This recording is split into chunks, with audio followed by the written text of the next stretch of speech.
আসসালামু আলাইকুম রহমতুল্লাহি ওবরকাতুহ। সম্মানিত দর্শক, শেখ হাসিনার দেশে ফেরার সিদ্ধান্ত ঢাকা এবং দিল্লির মধ্যে নানা রকম জটিলতা তৈরি করেছে। একই সঙ্গে আওয়ামী লীগ এবং বিএনপির মধ্যে যে সম্পর্ক, সেই সম্পর্কটা অনেকটা মুখোমুখি জায়গায় পৌঁছে গিয়েছে। অন্যদিকে জামাত, এনসিপি অর্থাৎ সরকার বিরোধী যে দলগুলো রয়েছে, এই সময়টিতে শেখ হাসিনার দেশে ফেরার ব্যাপারে এবং আওয়ামী লীগের ব্যাপারে তাদের যে গত ২ বছরের অনমনীয় ভূমিকা, সেই অনমনীয় ভূমিকাটা কেমন যেন ১৮০ ডিগ্রি অ্যাঙ্গেলে উল্টে গেছে। সরকার বিরোধী যে সকল শক্তি রয়েছে, তাদের যারা শীর্ষ নেতৃবৃন্দ রয়েছেন, তারা অনেকটা স্যাটায়ার করে শেখ হাসিনাকে বলার চেষ্টা করছেন, "আপনি আসুন, আপনাকে যেখানে পাবো সেখানেই আপনার যে মৃত্যুদণ্ড রয়েছে সেটি কার্যকর করা হবে", ইত্যাদি, ইত্যাদি নানা রকম। কিন্তু সাংগঠনিকভাবে তারা চাচ্ছে, এখানে কৌশল করছে। কৌশলটা হলো যে আওয়ামী লীগকে এবার বিএনপি সরাসরি মোকাবেলা করুক। এ কারণে গত ২ বছরে এখানে যে বিষয়গুলো হয়েছে সেটা হলো আওয়ামী লীগের বিরুদ্ধে যত মামলা হয়েছে, মোকদ্দমা হয়েছে, বলতে গেলে তার শতভাগ মামলা মোকদ্দমা করেছে বিএনপির লোকজন। এবং তারা এই কাজগুলো করে যথেষ্ট চাঁদাবাজি করেছে, অর্থবৃত্তের মালিক হয়েছে এবং আওয়ামী লীগের পরিবারকে জিম্মি করে রাজনৈতিক, অর্থনৈতিক, সামাজিক ফায়দা লুট করেছে। আর অন্যদিকে ৩২ নম্বর ভাঙা, তারপর বিভিন্ন জায়গাতে আওয়ামী লীগের লোকদের উপর মব করা, এরকম কিছু ঘটনাকে, যেগুলোকে সাধারণত জামাত এবং এনসিপি বিচ্ছিন্ন ঘটনা বলছে, কিন্তু এগুলোকে ক্যাপিটালাইজ করে এমনভাবে প্রচার করা হয়েছে যে গত ২ বছরে আওয়ামী লীগের উপর যত অন্যায় হয়েছে, অবিচার হয়েছে, তা আসলে জামাত করেছে, এনসিপি করেছে। এদিকে তৃণমূলের খবর, ঢাকার যারা আছেন লোকজন, তাদের কথা আলাদা, কিন্তু তৃণমূলের খবর হলো অবস্থা দৃষ্টে যারা পলিটিক্যাল লোকজন রয়েছেন বিএনপি এবং জামাতে, তারা সবাই আওয়ামী লীগের যারা নিরীহ ভোটার রয়েছেন তাদের সঙ্গে একটা সমঝোতা সম্পর্ক তারা তৈরি করেছিলেন বিগত নির্বাচনকে সামনে রেখে। আর এখন বলতে গেলে আওয়ামী লীগের লোকজন তারা তাদের মতো করে বুক ফুলিয়ে চলছেন বিভিন্ন জায়গাতে। অন্যদিকে বিএনপি, জামাত এবং এনসিপির মধ্যে যে বিরোধ, যে বন্ধুত্ব, এটা অনেকটা গুপ্ত। মানে তাদের মধ্যে আসলে সমঝোতা নাকি শত্রুতা, তাদের মধ্যে বন্ধুত্ব নাকি বৈরিতা, এটি বোঝা যাচ্ছিল না। কিন্তু সাম্প্রতিক কিছু কর্মকাণ্ডে যেটা মনে হচ্ছে সেটি হলো বিএনপি, জামাত, এনসিপির যে সম্পর্ক, এটি পয়েন্ট অফ নো রিটার্নে চলে গেছে। বিশেষ করে জুলাই সনদ বাস্তবায়ন, সংবিধান সংশোধন, ডক্টর মোহাম্মদ ইউনূসকে রাষ্ট্রপতি পদে বসানো, তারপর আল ইলিয়াস কমিশনের যে সংস্কার প্রস্তাবগুলো ছিল সেগুলো তাদের মতো করে, অর্থাৎ এনসিপি এবং জামাতের মতো করে, ডক্টর ইউনূসের মতো করে সেগুলো বাস্তবায়ন করা, এই কাজগুলো বিএনপি আসলে করতে চাচ্ছে না। দ্বিতীয়ত, ডক্টর মোহাম্মদ ইউনূসের যারা লোকজন ছিলেন তাদের একটা বিরাট অংশ যারা প্রো বিএনপি ছিলেন, বিএনপি তাদেরকে ক্যাপিটালাইজ করে ফেলেছে, তাদেরকে নিয়ে নিয়েছে। এবং এই যে তাদেরকে নিয়ে নেওয়া, এটা জাস্ট বড় উদাহরণ দিলেই বুঝতে পারবেন। যেমন ডক্টর মোহাম্মদ ইউনূসের একেবারে দক্ষিণ হস্ত, যাকে বলা হতো সরকারের মুখপাত্র, বিকল্প উজিরে আজম, জনাব শফিকুর রহমান, প্রেস সেক্রেটারি। আপনারা জানেন যে তিনি অতি সম্প্রতি একটি পত্রিকার সম্পাদক হয়েছেন। সেই পত্রিকার মালিক কি আপনারা জানেন? সেই পত্রিকার মালিক হলেন জনাব Gorky, Anis Ahmed Gorky, MGS গ্রুপের মালিক। এবং আনিস আহমেদ গোর্কি জনাব তারেক রহমান সাহেবের সবচেয়ে ঘনিষ্ঠ বন্ধু। মানে তারেক রহমান সাহেবের যে কজন বন্ধু রয়েছেন তাদের মধ্যে অল্প কয়েকজন বন্ধু রয়েছেন, তার মধ্যে সবচেয়ে অভিজাত, ব্লু ব্লাড এবং সবচেয়ে ধনী যে মানুষটি, তিনি হলেন এই আনিস আহমেদ গোর্কি, এমজিএস গ্রুপের মালিক। এই গোর্কির মালিকানাধীন পত্রিকাটি জনাব শফিক তিনি সম্পাদক হিসেবে দায়িত্ব গ্রহণ করেছেন। এবং আপনি দেখেন যেদিন থেকে তিনি এই দায়িত্ব গ্রহণ করেছেন এবং বিএনপি যেদিন থেকে ক্ষমতায় আসছে সেদিন থেকে জনাব শফিক তিনি আগের মতো করেই, অর্থাৎ ইনুস জামানাতে যেভাবে কথা বলেছিলেন ঠিক সেই ভাষাতে তিনি কথা বলছেন। এর বাইরে অন্যান্য যারা আছেন, যারা অনেকটা প্রো বিএনপি ছিলেন অনেক আগের থেকেই, তারাও মোরাললেস কিন্তু বুক ফুলিয়ে ঘোরাফেরা করছেন। আমি কারো নাম বলে বড়ও করতে চাচ্ছি না, ছোট করতে চাচ্ছি না। অন্যদিকে ডক্টর মোহাম্মদ ইউনূসের প্রতি জামাত এবং এনসিপি তাদের যে একেবারে দ্বিধাহীন সমর্থন ছিল, অন্ধের মতো তাদের বিশ্বাস ছিল, ঠিক সেই বিশ্বাসের মূল্যের যে জায়গাটি, সেই জায়গাটিতে এখন জামাত এবং এনসিপি নিজেদেরকে বেকুব মনে করছে, অসহায় মনে করছে, দুর্বল মনে করছে।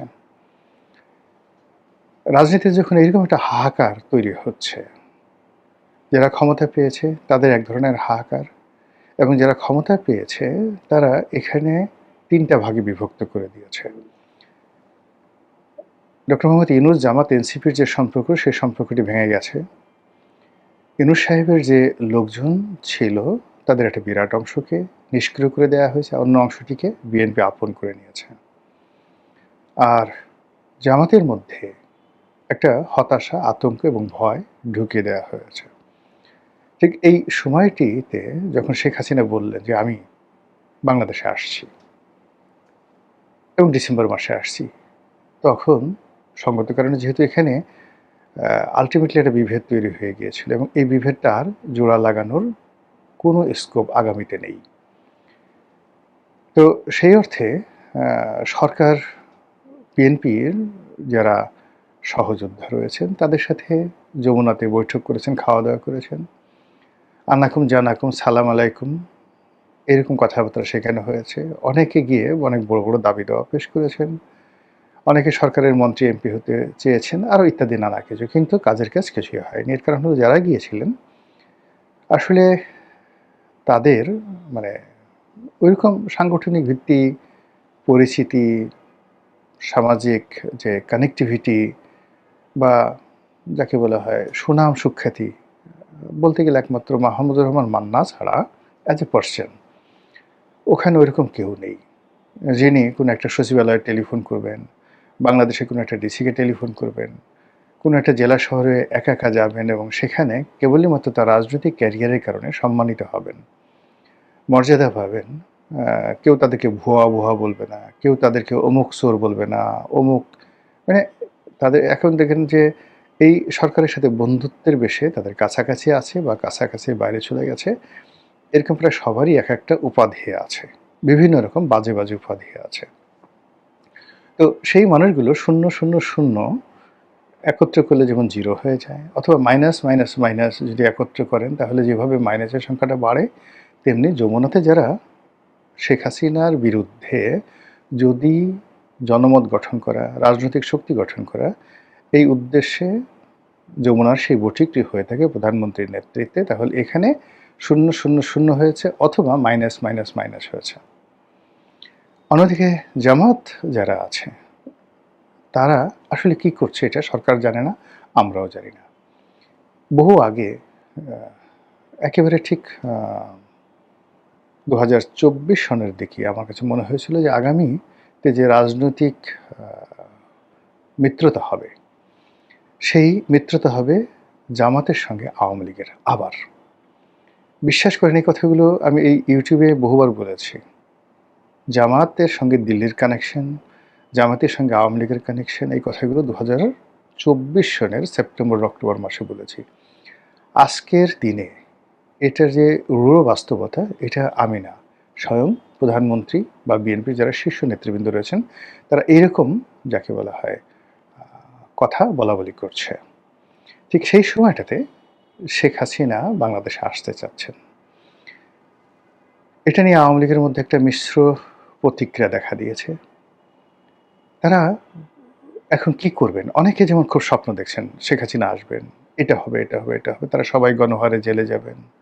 অথবা অনেকে চিন্তা ভাবনা করছেন শেখ হাসিনা যেদিন আসবেন সেই দিন আসলে তারেক রহমান সাহেব আসার পরে যেভাবে পরিস্থিতি সবকিছু তারেক রহমান সাহেবের নেতৃত্বে চলে গেছে, নিয়ন্ত্রণে চলে গেছে, শেখ হাসিনা আসলেও একই পরিস্থিতি হবে।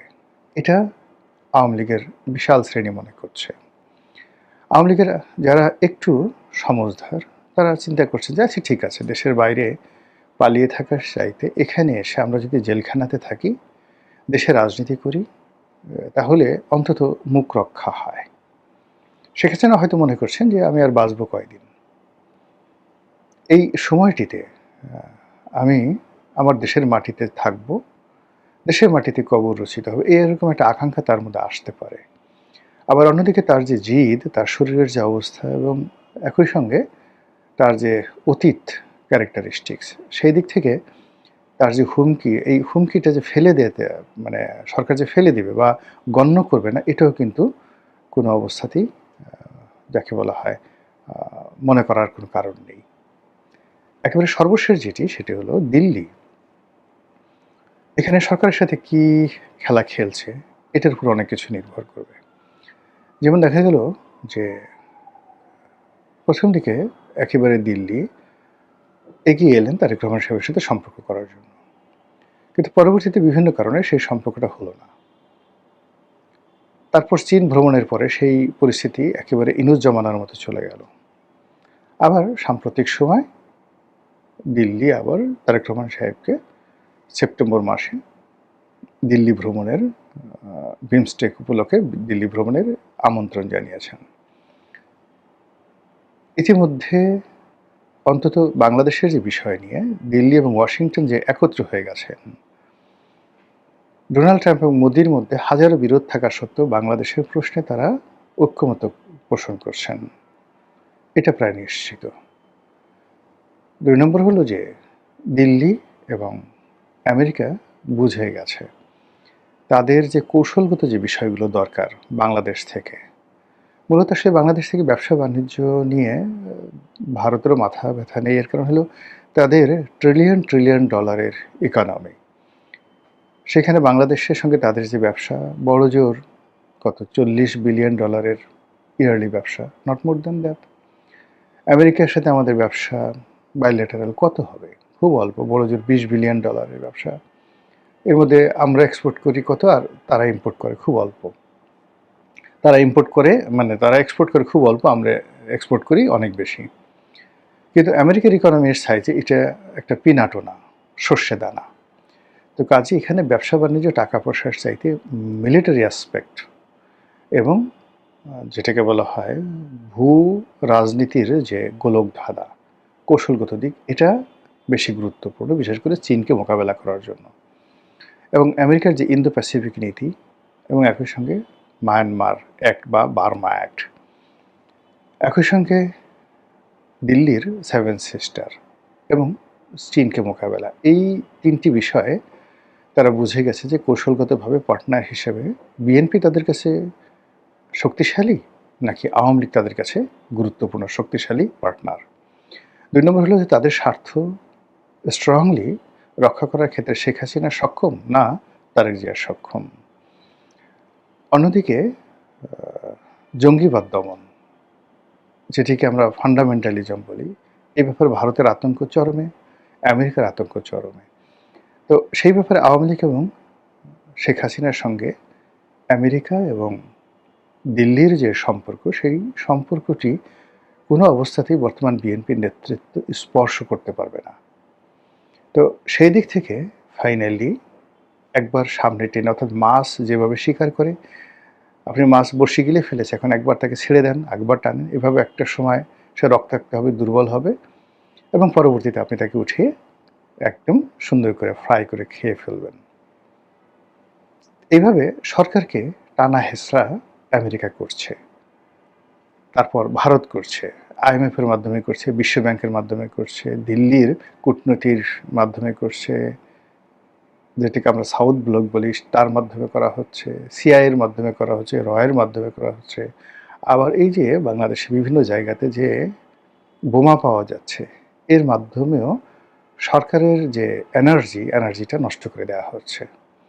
আর এই যে এনার্জিগুলো যখন নষ্ট হতে হতে সেপ্টেম্বর অক্টোবরের দিকে এই এনার্জি আরও নষ্ট হয়ে যাবে। ঠিক সেই সময়টাতে শেখ হাসিনার বাংলাদেশে আগমন নিয়ে দিল্লি যে কী খেলা খেলবে, সেটা আমরা এখনো পর্যন্ত আন্দাজ করতে পারছি না।